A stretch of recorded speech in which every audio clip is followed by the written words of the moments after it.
জানিস খোকা, একটা সময় না আমার ইলিশ মাছের পেটি খুব পছন্দ ছিল। যখন মাছ তুই খাওয়া শিখলি, আমার মন চাইলেও আমি কেন যেন ওই পিসটা আর খেতে পারতাম না। তুই যখন ছোট ছিলিস, আমি কাজের থেকে ফিরলেই দৌড়ে এসে জড়িয়ে ধরতিস আমায়, আর হাত বাড়িয়ে কত মজা করতিস। দুটো চকলেট তোকে দিলে তুই কি খুশিটাই না হতিস।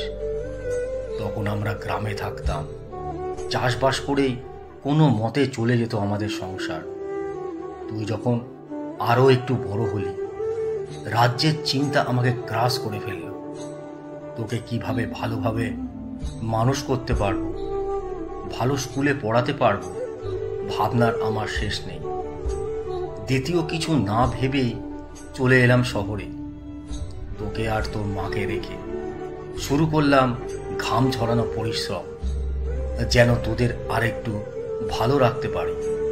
9টা থেকে 5টা গার্মেন্টস চাকরি করার পরে সন্ধ্যে থেকে আবার চটপটি বেচতাম এক্সট্রা ইনকামের আশায়, যেন তোকে একটা ভালো স্কুলে পড়াতে পারি।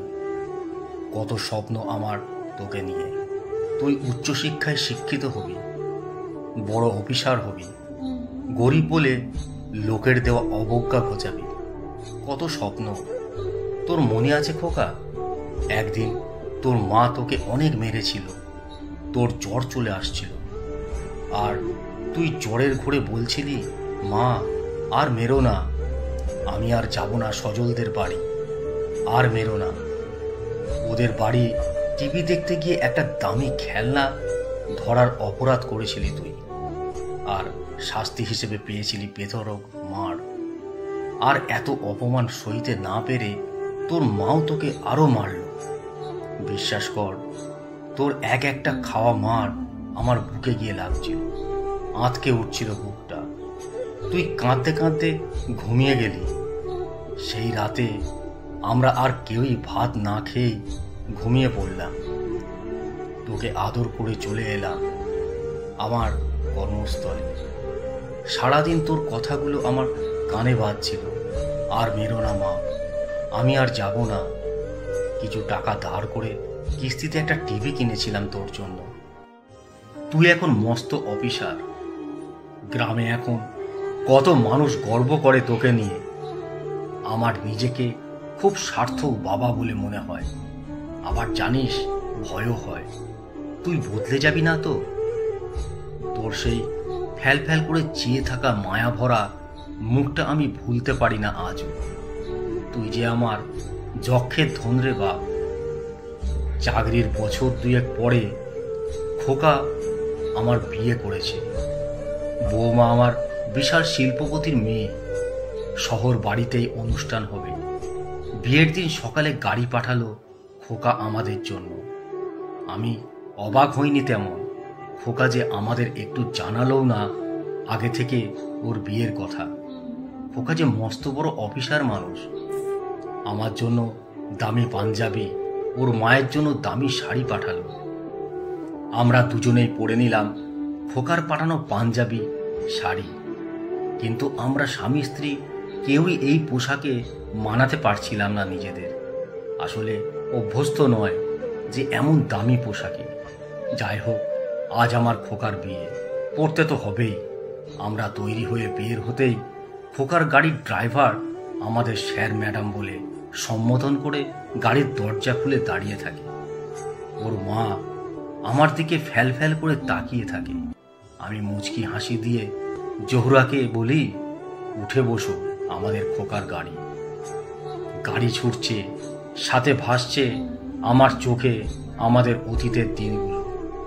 টপ টপ করে জল পড়ছিল চোখ বয়ে। কখন যে সেন্টারে চলে এলাম বুঝতে পারিনি। ড্রাইভার ছেলেটা আবার আমাদের জন্য গাড়ির দরজা খুলে বলল, নামুন স্যার, আমরা চলে এসেছি। আমরা নামলাম। বিশাল হল। আমরা এক কোণে দাঁড়িয়ে খোকাকে ফোন করছিলাম। ওর ফোনে কল যাচ্ছিল না। অনেকক্ষণ দাঁড়িয়ে থাকার পরে 1 পা 2 পা করে আমরা এগিয়ে যাচ্ছিলাম। হঠাৎ পুরো হলের কারেন্ট চলে গেল কয়েক সেকেন্ডের জন্য, আর কিছুক্ষণের মধ্যে চারিদিক ধোঁয়ায় ছেয়ে গেল। তারপর আলো জ্বলে উঠল, আর কি অদ্ভুতভাবে আমাদের মাথার উপরে গোলাপের পাপড়ি পড়তে লাগলো। আমরা কিছুই বুঝতে পারলাম না। জহুরা আবারও আমার দিকে তাকিয়ে রইল। হল ভরা মানুষ, কি করব বুঝতে পারছিলাম না। সামনে এগোতেও পারছিলাম না, আবার পিছনে আসতেও পারছিলাম না।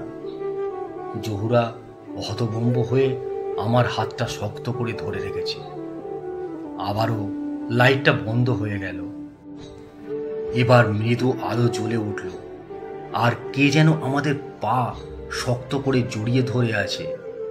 লাইট জ্বলতেই দেখলাম আমাদের খোকা। কি করছিস খোকা? ওঠ তুই। বসা থেকে উঠে খোকা আমাদের শক্ত করে জড়িয়ে ধরল। ছলছল চোখে বলল, বাবা, আজকে তোমার খোকার সেলিব্রেশন। তোমাদের সেলিব্রেশন। তোমাদের খোকা বিদেশের মস্ত বড় অফিসার হয়েছে, সেই সেলিব্রেশন।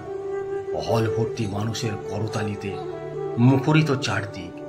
হু হু করে কেঁদে উঠল জহুরা, সাথে আমিও। কিন্তু আজ না তোর বিয়ে? না, তোমাদের সারপ্রাইজ দেওয়ার জন্য বলেছিলাম। ভালোবাসি তোমাদের প্রচণ্ড প্রচণ্ড বেশি। আমি ভুলিনি সেই ফেলে আসা দিনগুলো, একটুও ভুলিনি। তোমরাই যে আমার শত সুখের সহস্র কারণ।